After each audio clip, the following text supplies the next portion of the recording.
The rain was coming down hard that Tuesday evening, the kind that soaks you through in seconds. Rebecca pulled her jacket tighter as she hurried out of the convenience store, her second job of the day finally done.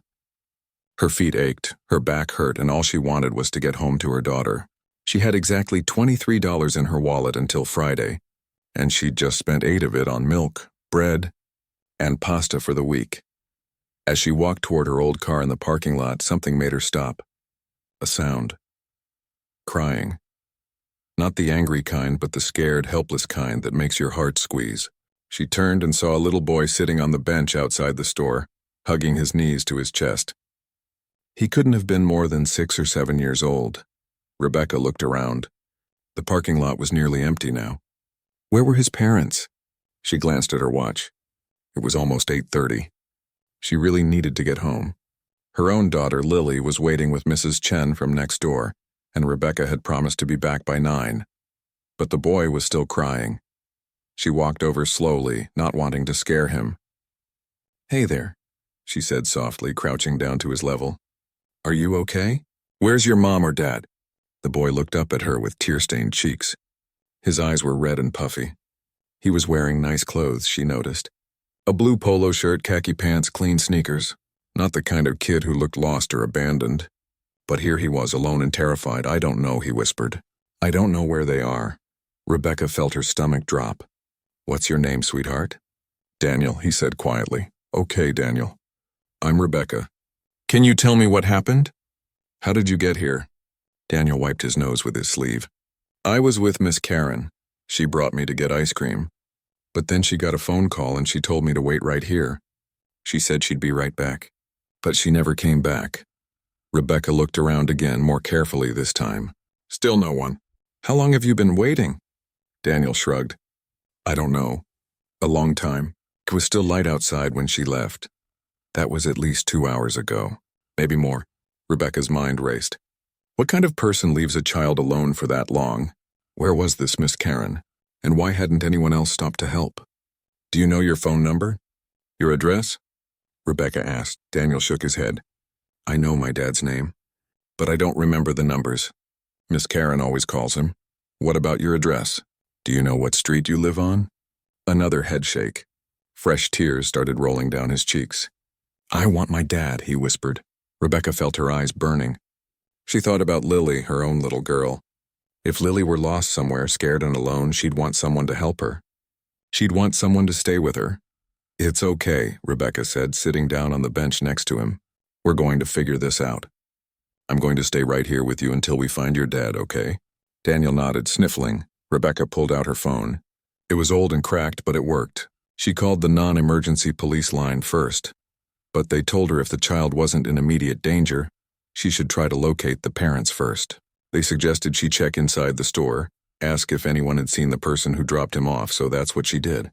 She took Daniel's hand, his little fingers were cold, and they walked back into the store together. The cashier, a teenage boy with headphones around his neck, barely looked up. "Excuse me," Rebecca said. "Did you see anyone leave this boy here a couple hours ago?" "A woman?" The kid shrugged. "I just started my shift like 20 minutes ago." "You could ask the manager." The manager was more helpful but had no answers. She checked the security cameras, but they only covered the inside of the store, not the parking lot. She offered to call the police, but Rebecca said she already had. The manager looked sympathetic but clearly didn't know what else to do. Back outside, the rain had gotten worse. Rebecca looked at Daniel shivering slightly in his thin shirt. She made a decision. "Have you eaten dinner?" she asked. He shook his head.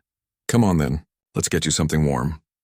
She took him back into the store and bought him a hot dog and a cup of hot chocolate from the food counter. It cost $4.50, money she really couldn't spare. But looking at his grateful face as he bit into the hot dog made it worth it. They sat at one of the small tables near the window. Daniel ate slowly like he was trying to make it last. Between bites, he talked a little more. "Miss Karen is my nanny," he explained. "She picks me up from school most days. Dad is always working. He travels a lot." "What does your dad do?"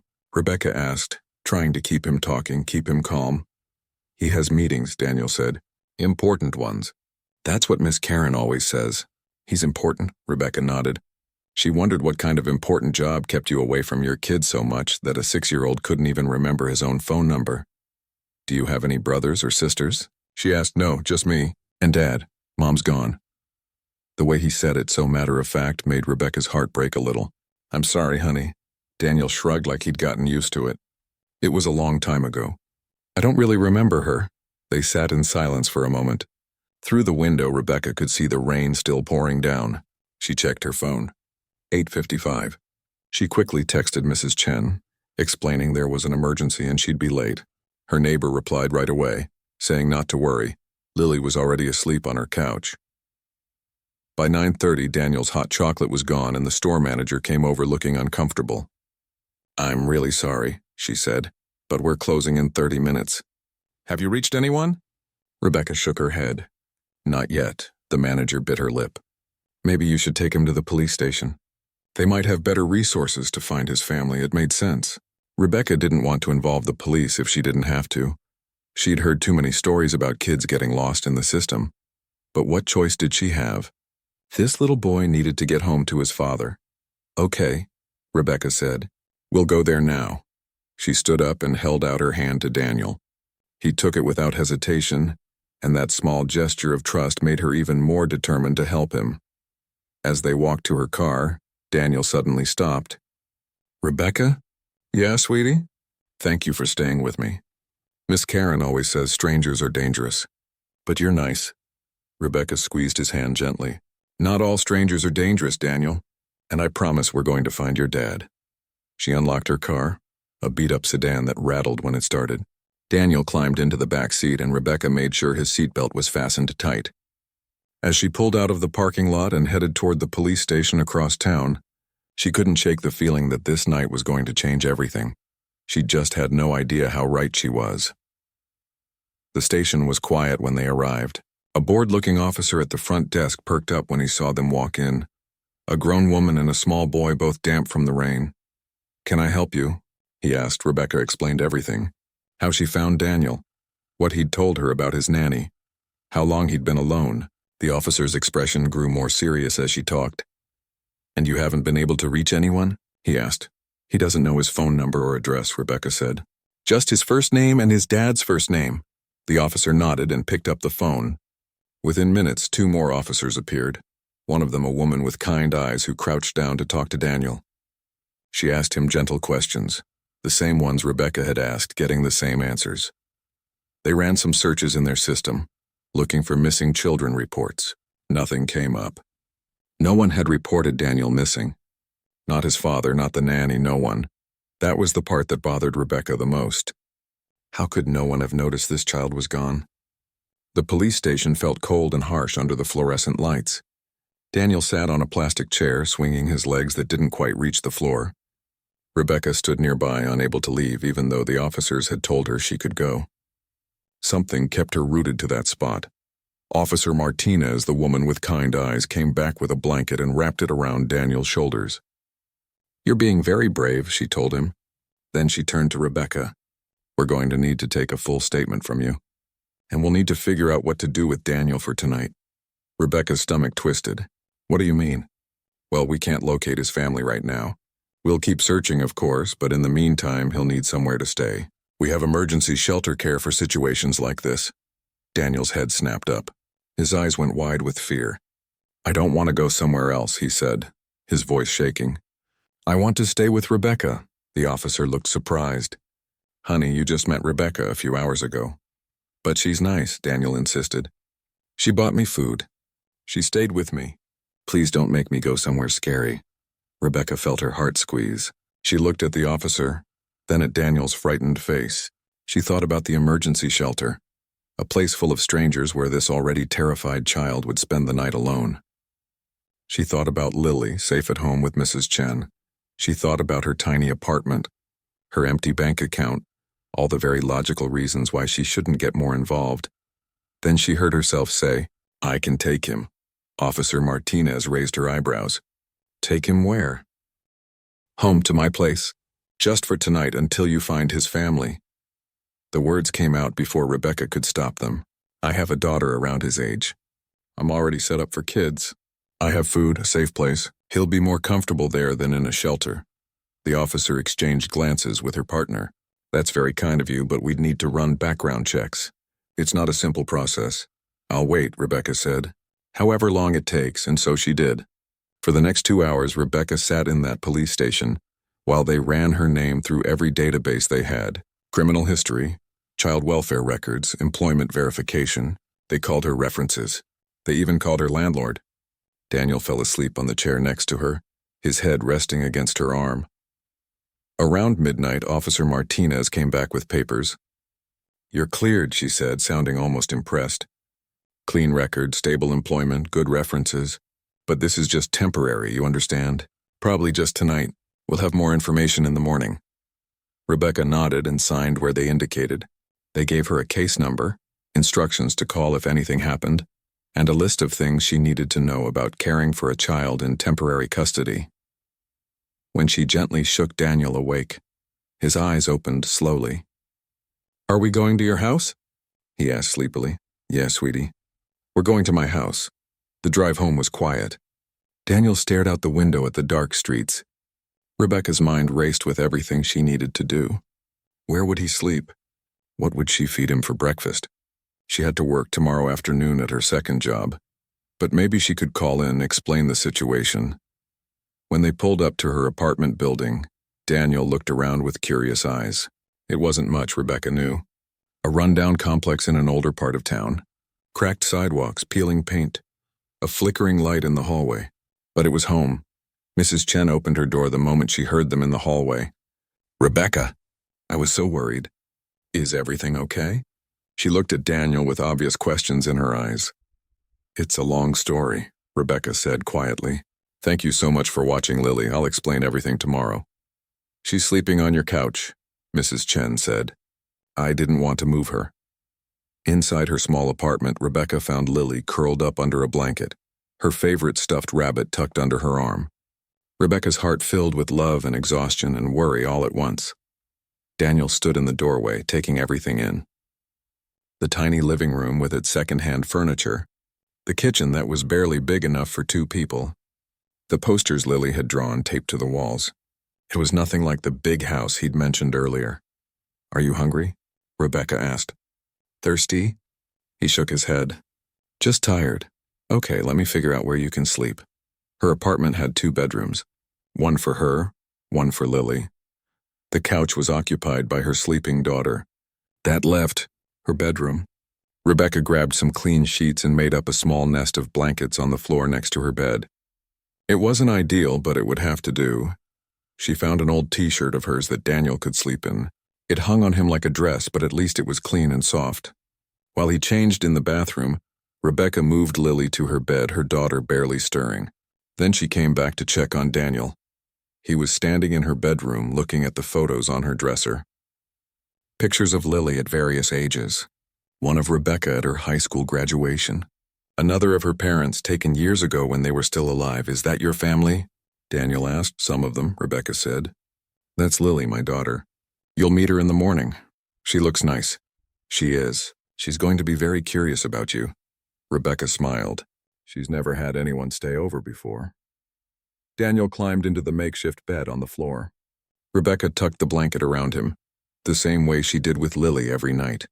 For a moment, looking down at this little boy who'd been so scared just hours ago, she felt overwhelmed by the responsibility of it all. "Rebecca?" Daniel's voice was small in the dark room. "Yeah? Do you think my dad is looking for me?" The question hit her like a punch to the chest. "I'm sure he is, honey. I bet he's worried sick. The police are going to find him, and then you'll be able to go home." "Okay." A pause. "Rebecca? Yeah? I'm glad it was you who found me. Not someone else." Rebecca felt tears prick her eyes. "Me too, Daniel, me too. Now get some sleep, okay?" She lay in her own bed staring at the ceiling, listening to Daniel's breathing slowly even out as he fell asleep. Her phone showed 12:45 in the morning. She had to be up at 6 for her first job. She was exhausted, emotionally drained, and had just invited a complete stranger's child into her home. What had she been thinking? But when she looked over at Daniel, peaceful and safe in sleep, she knew she'd done the right thing. Whatever happened tomorrow, at least tonight this little boy wasn't alone and afraid. Morning came too soon. Rebecca's alarm went off at 6, and she dragged herself out of bed, careful not to wake Daniel. She stumbled to the kitchen to start coffee and nearly jumped out of her skin when she found Lily sitting at the small table, staring at her with wide eyes. "Mom," Lily whispered urgently. "There's a boy sleeping in your room." Rebecca had to laugh despite her exhaustion. "I know, baby. His name is Daniel. He got lost yesterday and I'm helping him find his family." Lily's eyes got even wider. "Is he going to live here?" "No, just for a little while. Maybe just today. I need you to be really nice to him, okay? He's been through a scary time." "Okay," Lily said solemnly. "Can I share my toys with him?" "That would be very sweet."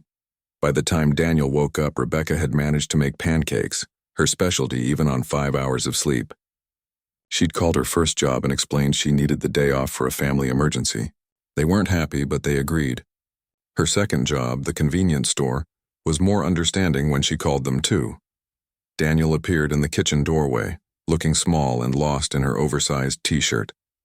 His hair was sticking up in all directions and his eyes were still puffy from sleep and yesterday's tears. "Good morning," Rebecca said gently. "Did you sleep okay?" He nodded shyly. Lily, who had been vibrating with curiosity, finally burst. "Hi, I'm Lily. Do you like pancakes? My mom makes the best pancakes ever. Do you want to see my rock collection?" "Lily, let him wake up first," Rebecca laughed. "Daniel, this is my daughter." "Hi," Daniel said quietly. Over breakfast, Rebecca watched the two children. Lily chattered away, showing Daniel her favorite stuffed animals, telling him about her school, asking him a million questions. Daniel answered slowly at first, but gradually started to warm up. By the time they'd finished eating, he was actually smiling. "Can we play a game?" Lily asked. "I have this really fun board game. It's about dragons." "Okay," Daniel said. While they played in the living room, Rebecca called the police station. Officer Martinez answered right away. "Any news?" Rebecca asked. "We're still searching. We've expanded our missing person search to neighboring counties, checked hospital records, called local schools. Nothing yet. No one matching Daniel's description has been reported missing." The officer paused, which is strange, honestly. A child that age should have been reported missing by now. "What do I do?" Rebecca asked. "I can't miss work forever." "I have bills to pay. We understand. We're working as fast as we can. In the meantime, just keep him safe and comfortable. We'll call you the moment we have any information." Rebecca hung up and looked at her phone. She had $47 in her checking account. Payday was still 3 days away. She had 2 kids to feed now instead of 1. The math didn't add up, but somehow she'd make it work. She always did. The day passed in a strange kind of routine. The kids played together, getting along better than Rebecca could have hoped. Daniel slowly came out of his shell, laughing at Lily's jokes, helping her build a fort out of couch cushions. At lunch, Rebecca made grilled cheese sandwiches and split them between everyone, making sure the kids got the bigger portions. In the quiet moments, though, Daniel would get a distant look in his eyes. He'd touch his pockets like he was looking for something. Once Rebecca found him standing at the window staring out at the street. "You okay, sweetie?" she asked. "I was just wondering if Miss Karen will find me here," he said. By the 3rd day, Rebecca's life had transformed into something she barely recognized. The police still had no leads on Daniel's family. It was like the boy had appeared out of thin air with no one looking for him. No missing persons reports, no frantic father searching, nothing. Every morning she called Officer Martinez. Every morning the answer was the same. "We're still investigating. We've contacted schools, hospitals, community centers. We've even checked private school registries. But without a last name or an address, it's like looking for a needle in a haystack." Rebecca stopped asking when he'd go home. She started asking how to make this work. The reality of caring for 2 children was hitting her hard. Her tiny apartment felt even smaller with 3 people in it. Her food budget, already stretched thin, was now completely inadequate. She found herself doing mental calculations every time she opened the refrigerator. Could she make 1 box of pasta stretch for 2 meals? Could she water down the juice a little more without the kids noticing? On Tuesday morning, she made oatmeal for breakfast. Just oatmeal, plain, with a little bit of sugar. Lily pushed hers around the bowl. "Can we have eggs?" she asked. "Maybe tomorrow," Rebecca said, knowing she couldn't afford eggs until Friday. Daniel ate his oatmeal without complaint, scraping the bowl clean like it was the best meal he'd ever had. That gesture bothered Rebecca more than anything. What kind of life had this boy lived that plain oatmeal seemed special? "Mom," Lily said after breakfast, pulling Rebecca aside. "How long is Daniel staying?" Rebecca knelt down to her daughter's level. "I don't know yet, baby." "Why, is something wrong?" "No," Lily said quickly. "I like him. He's nice, but he's sad a lot. When you're not looking, his face gets really sad." Rebecca pulled her daughter into a hug. 8 years old and already so perceptive. "He misses his dad," she explained. "Wouldn't you be sad if you couldn't find me?" Lily nodded against her shoulder. "Is his dad looking for him?" "I hope so, sweetie. I really hope so." But as the days passed, Rebecca started to wonder, what kind of father doesn't report his child missing? What kind of father doesn't turn the city upside down looking for his son? She took the kids to the park that afternoon. It was free and they needed to get out of the apartment. Daniel and Lily ran around playing tag, climbing on the old jungle gym. For a little while, Daniel looked like a normal, happy kid. Rebecca sat on a bench, watching them. Her phone buzzed. A text from her boss at the convenience store. "Sorry, Rebecca, but I need you to come back to work. We can't hold your position much longer." Her stomach dropped. She needed that job. Both jobs, really. But how could she work with 2 kids to take care of? Lily could go to school during the day, but Daniel couldn't. He wasn't enrolled anywhere, had no records, no identification. And even if he could go to school, what about after? Who would watch them? Mrs. Chen had helped when she could, but she was elderly and couldn't manage 2 active children for long periods. Rebecca had no family to call, no safety net. That evening, after putting the kids to bed, Rebecca sat at her kitchen table with her bills spread out in front of her. Rent due in 10 days, electric bill overdue, water bill coming up, and her checking account showing $23 and change. She'd missed 3 days of work from her day job and 2 from her evening job. That was money she couldn't get back, money she desperately needed. For the first time since she'd found Daniel, Rebecca put her head in her hands and cried. Not because she regretted helping him. She didn't. She'd do it again in a heartbeat. But the weight of it all was crushing her. A small sound made her look up. Daniel stood in the doorway, wearing the same oversized t-shirt he'd slept in that first night. They'd been washing it every other day, so he had something clean to wear. "Rebecca?" His voice was tiny. "Are you okay?" She quickly wiped her eyes. "I'm fine, honey. Just tired. Why aren't you asleep?" He came closer, his bare feet quiet on the linoleum floor. "I heard you crying." "I'm okay," she repeated, trying to smile. "Just grown-up stuff. Nothing for you to worry about." Daniel looked at the bills on the table, then at her face. Even at 6 years old, he understood more than she'd realized. "Is it because of me?" he asked. "Because you have to take care of me?" "No," Rebecca said firmly, pulling him into a hug. "Don't you ever think that. You're not a burden, Daniel. Not to me, not to anyone. Sometimes life is just hard, that's all." He hugged her back, his small arms surprisingly strong. "My dad says that sometimes too. That life is hard, but he always figures it out."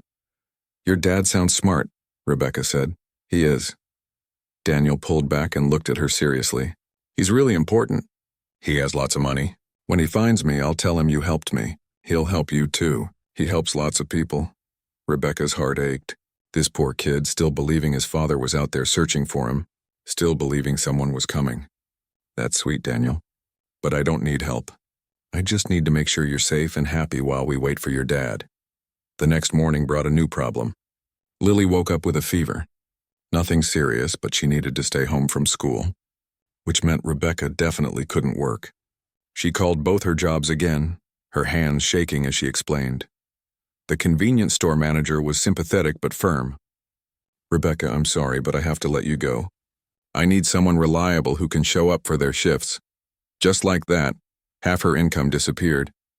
She spent the day taking care of a sick Lily while trying to keep Daniel occupied and happy. She made soup from a can and gave most of it to Lily. She played board games with Daniel, read him stories, answered his endless questions about everything. "Why do you work 2 jobs?" he asked at one point. "So I can take care of Lily," Rebecca explained. "One job isn't quite enough, so I work 2. Don't you get tired?" "Sometimes, but that's what moms do. We do what we have to do for our kids." Daniel thought about this for a long moment.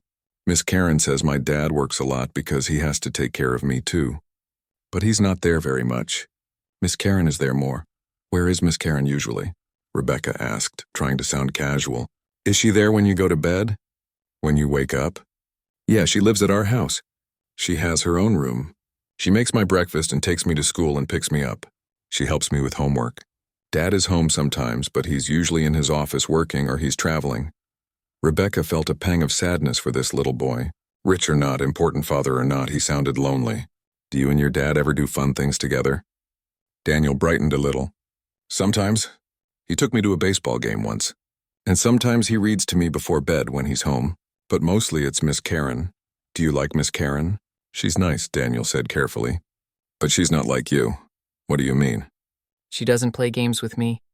She doesn't hug me goodnight. She's just there, like a teacher or something. Rebecca pulled him close. I'm sorry, honey. That sounds lonely. It is, he admitted quietly. That's why I like it here. Even though your house is small and we eat oatmeal and you're tired all the time. It feels different. It feels like home. Those words broke something in Rebecca's chest. This child, who supposedly came from wealth and privilege, felt more at home in her tiny apartment than in his own house. That evening, after both kids were finally asleep, Rebecca got a call from Officer Martinez. We might have something, she said. A private school on the north side had a Daniel enrolled about a year ago, same age. The parents withdrew him to do private tutoring at home. Did you get a name? Rebecca asked, her heart racing. That's the thing. The records are sealed, some kind of privacy arrangement. We're working on getting permission to access them, but it takes time. These wealthy families have lawyers. Wealthy families, Rebecca repeated. So Daniel was right about that part. Yeah. The tuition at this school is $40,000 a year. These aren't regular folks. After she hung up, Rebecca looked around her apartment, at the second-hand furniture, the cracked ceiling, the refrigerator that hummed too loud. She looked at her empty wallet, her stack of unpaid bills, her broken life that she was barely holding together. And she thought about Daniel's real home, the big house, the nanny, the important father, the $40,000 a year school, two different worlds about to collide. The next day, Lily was feeling better, well enough to go back to school. Rebecca walked both kids to the bus stop, Daniel holding her hand the whole way. She'd found some of Lily's old clothes that almost fit him, though the pants were a little short. I wish I could go to school with Lily, Daniel said as they watched the bus drive away. I know, honey, maybe soon. They spent the morning at the library, the only free activity Rebecca could think of. Daniel loved the children's section, running his fingers along the spines of books like they were treasures. Rebecca let him pick out 5 books to borrow. At the checkout desk, the librarian smiled at them. You have such a sweet son, she said to Rebecca. Rebecca opened her mouth to correct her, then stopped. How would she explain that this wasn't her son? Just a lost boy she'd found, a child no one seemed to be looking for. It was easier to just smile and say thank you. Walking home, Daniel was quiet. He clutched the library books to his chest, lost in thought. What's on your mind? Rebecca asked. That lady thought I was your son, he said. Yeah, I wish I was, he said softly. Is that bad? To wish that? Rebecca's throat tightened. No, sweetie. That's not bad, it's just that you're nicer than Miss Karen, and you're here, not always working, and you play with me and hug me and tuck me in. That's what moms do, right? That's what moms do, Rebecca agreed. It was Thursday afternoon when everything changed. Rebecca was making sandwiches in her kitchen, stretching the last of the peanut butter as thin as she could. The kids were in the living room, Lily showing Daniel how to draw cats. The television was on in the background playing the news, then she heard it. Breaking news this hour. Authorities are intensifying their search for 6-year-old Daniel Chen, son of tech billionaire and philanthropist James Chen. The child has been missing for 4 days after what police are now calling a botched kidnapping attempt. Rebecca's knife clattered to the counter. She ran into the living room, her heart pounding. On the screen was Daniel's face. The same face. The same boy who was sitting on her living room floor right now, laughing at Lily's drawing. Sources say 2 individuals attempted to abduct young Daniel Chen from outside a private tutoring center on Tuesday evening. The kidnappers allegedly abandoned the child when their plan fell apart. Mr. Chen has offered a $5 million reward for information leading to his son's safe return. The news showed footage of a man Rebecca recognized from magazines and business articles, James Chen, founder and CEO of TechVision Industries, one of the richest men in the world, standing at a podium surrounded by cameras, his face haggard and desperate. "Please," he was saying, his voice cracking. "If anyone has seen my son, if anyone knows where he is, I'm begging you. Just bring him home. He's all I have." Rebecca stood frozen, the full weight of everything crashing down on her. Daniel wasn't just a lost child. He was the lost child, the one the entire city had been searching for. The one she'd been watching on TV for the past few days without making the connection. How had she missed it? Different last name, she realized. Daniel had only told her his first name. The news had been calling him Daniel Chen, but she'd had no reason to connect the two. "Rebecca?" Lily's voice pulled her back. "That's Daniel on TV."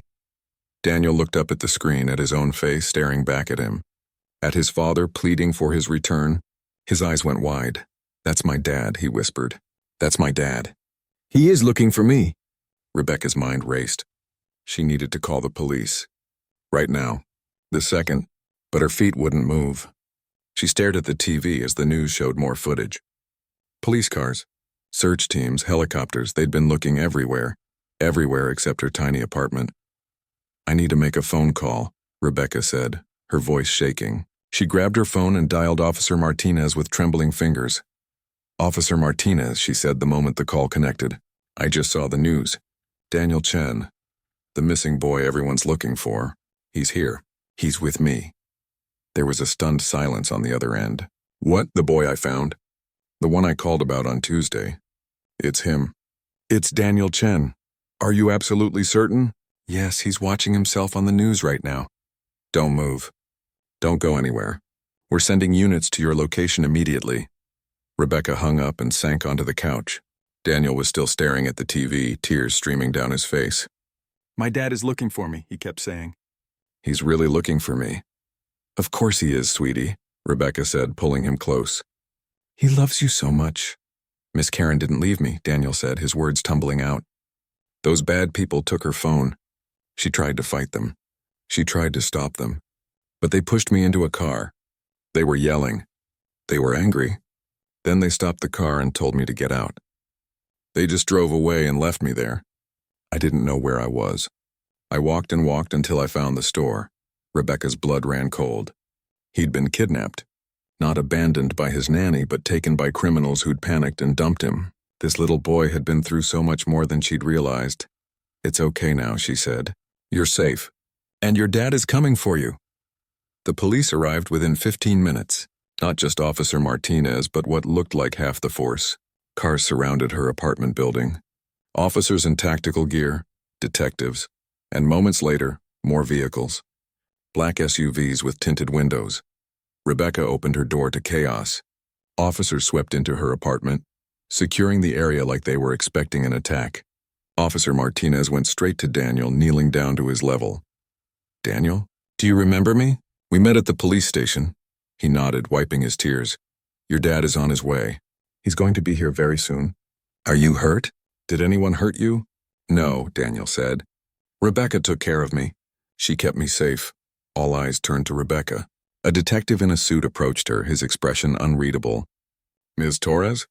I'm Detective Williams. We need to ask you some questions." Rebecca's stomach dropped. Questions. Of course they'd have questions. Why hadn't she called the police sooner? Why hadn't she realized who Daniel was? Would they think she was involved somehow? But before the detective could say anything else, there was a commotion outside. Shouting, more cars. And then he was there. James Chen burst through her doorway like a force of nature, flanked by security guards and police officers. He looked like he hadn't slept in days. His suit was rumpled, his hair disheveled, his eyes wild and desperate as they scanned the room. And then he saw Daniel. Everything stopped. The chaos, the noise, the movement.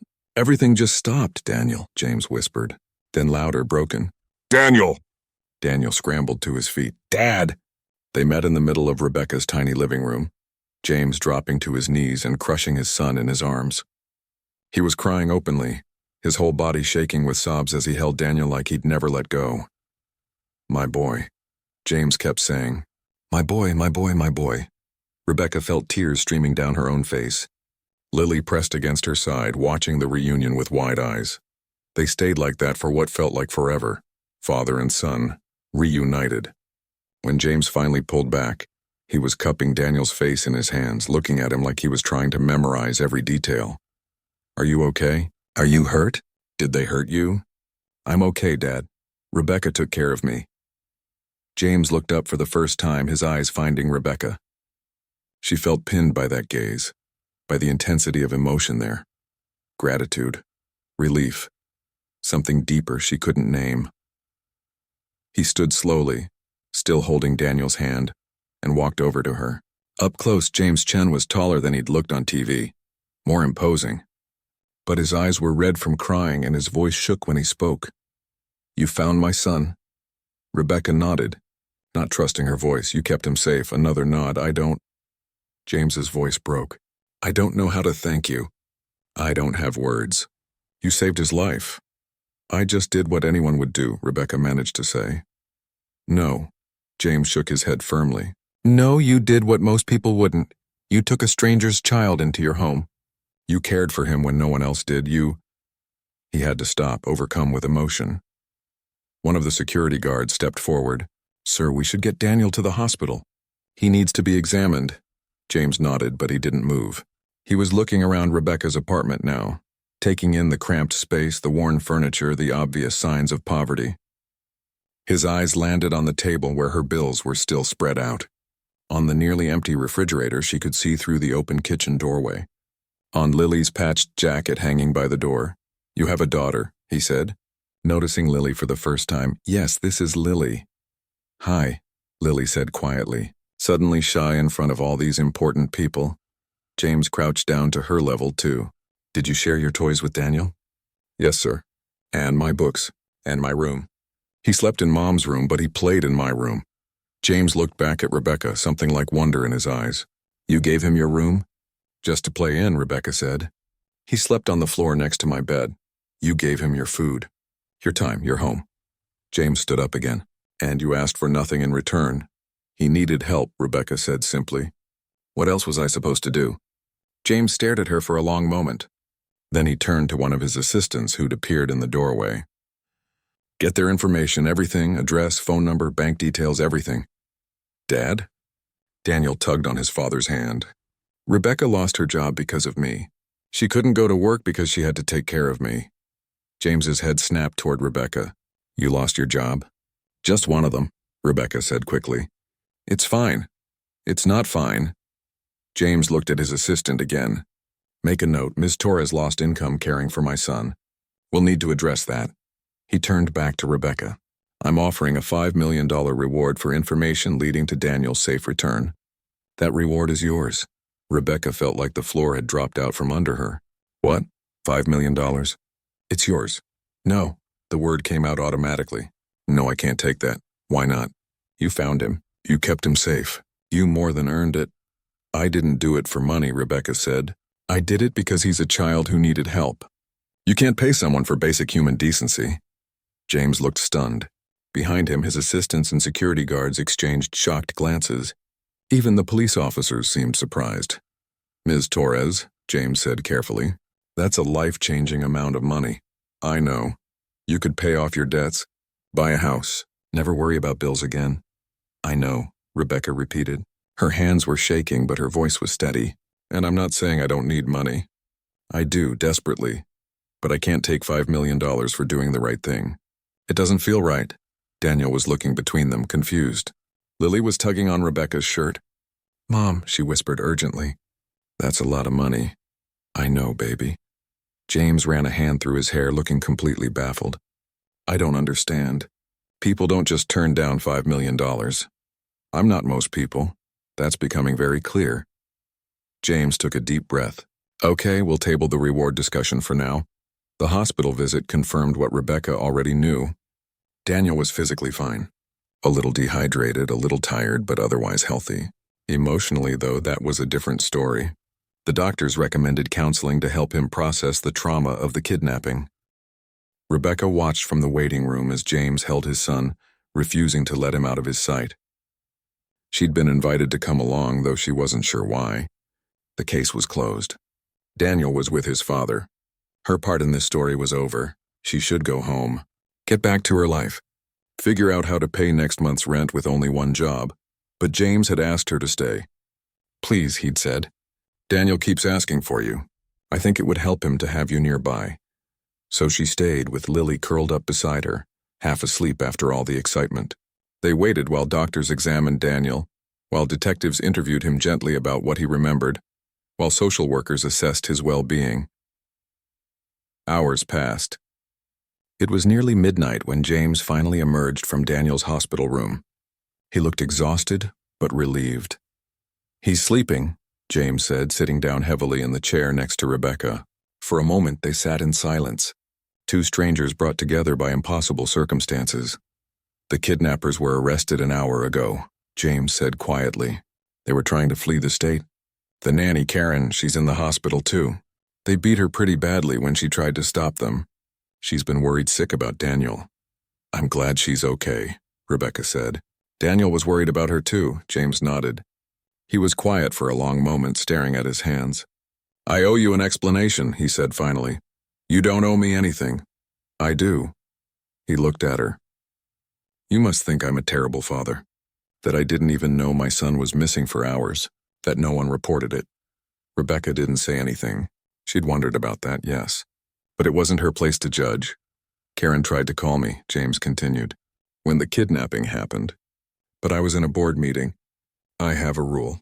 No interruptions during board meetings, so my phone was off. She called my assistant, my secretary, everyone she could think of. But I was unreachable for 3 hours. By the time I finally got the message, Daniel was already gone.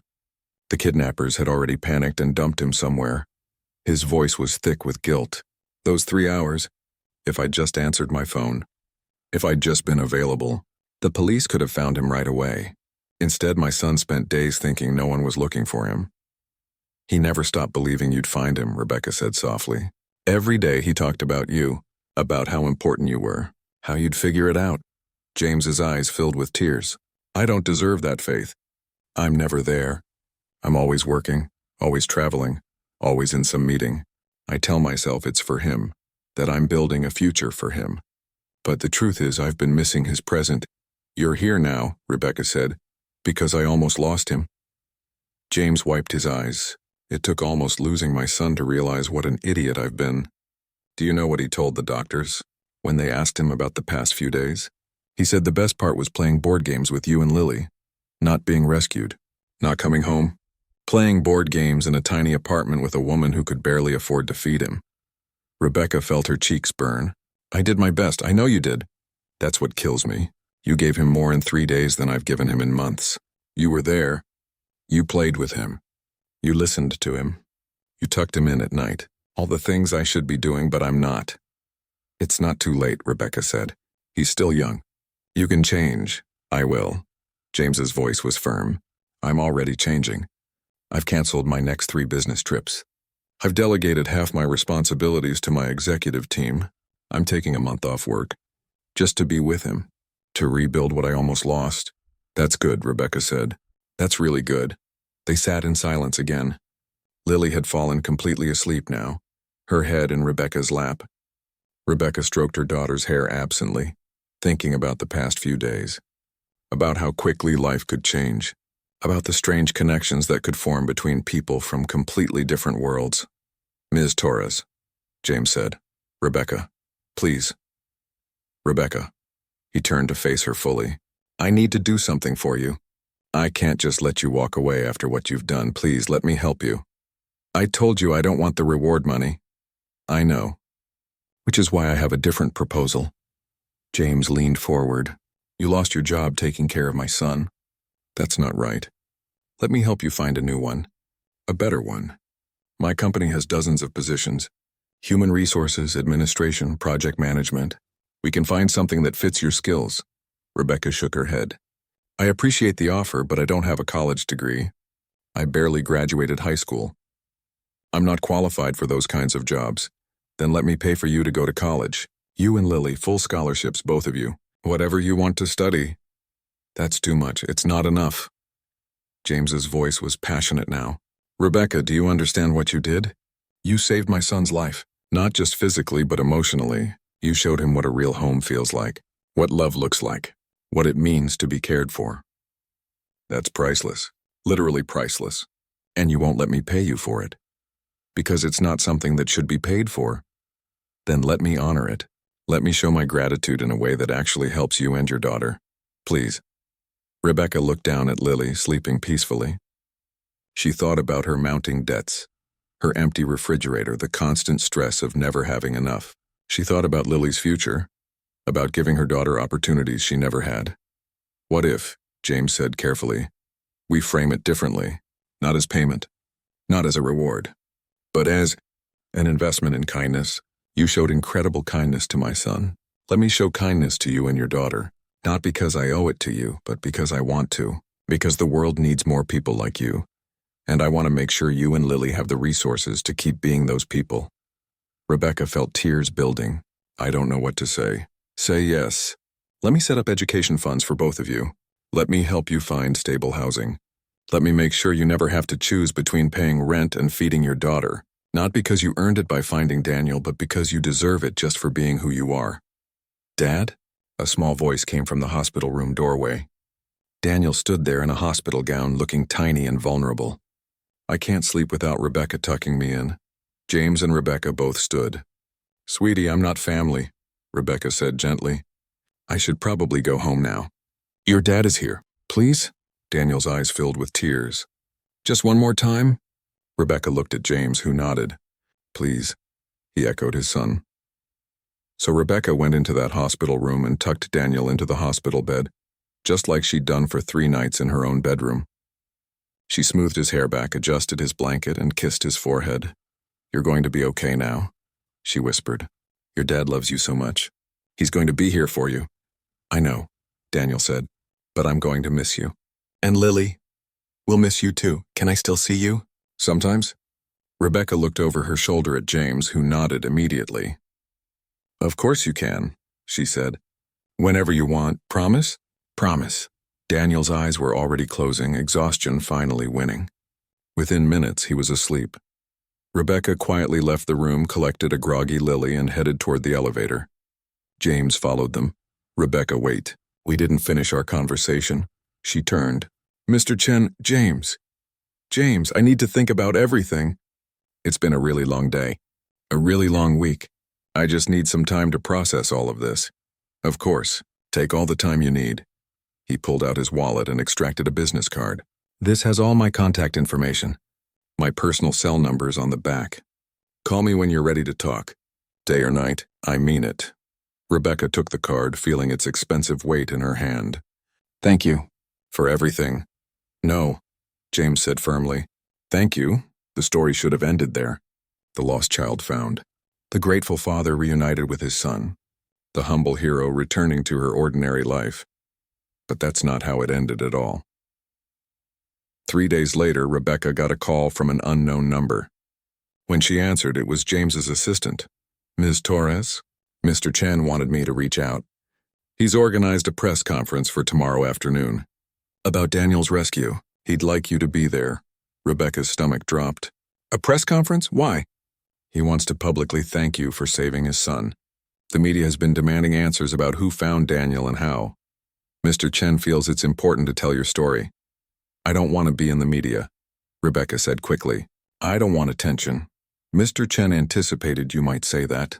He asked me to tell you that if you come, he'll announce the creation of a new charitable foundation, and he'd like your input on what that foundation should do. Rebecca paused. What kind of foundation? That's what he wants to discuss with you. The next afternoon, Rebecca stood backstage at a hotel conference center, her hands shaking. She'd borrowed a dress from Mrs. Chen. Lily was with her, wearing her nicest outfit, which still had a small stain on the collar that wouldn't come out. James found them before the press conference started. Daniel was with him, looking healthy and happy. Daniel, Lily squealed, and the 2 kids hugged like they'd been apart for months instead of days. You came, James said to Rebecca. I wasn't sure you would. Your assistant mentioned a foundation, R.